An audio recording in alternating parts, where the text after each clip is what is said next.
Veikals ciet. Vakars klāt. It kā bišku vēsāks. Zin kā. Bet lai izlaidīs tāpat uzveikot. Un šoreiz mēs laidīsim uz Mālpils veikparku. Nu tā, kas nav bijis Mālpilī, ir pavisam noteikti jāatbrauc, jo tā ir ļoti skaista Latvijas vieta, nemaz nerunājot par izcilu labi iekārtoto pašu veikparku. Paskaties, kas tikai šeit nav.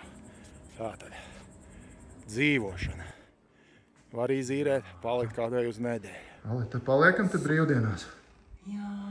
Super labi aprīkots viss. Ir tur tālāk noma. Supiem arī. Tāpat es te redzu, kur skaties lejā, ir visādi ūdens braucamie. Nu, un, protams, pats veikparks. Ir Wake-station konstrukcijas, 2 kikeri, vecais labais fanboks. Lielā truba, kas ir retums Latvijā. Un ļoti laba konstrukcija visādiem trikiem. Nu, un skaidrs, ka labs tīrs ūdens. Jā, nu, un kas man vēl patika? Vecais vēl uzlats.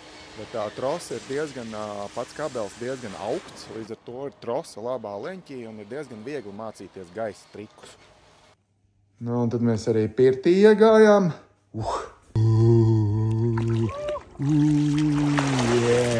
Kas var būt labāk pēc veikošanas?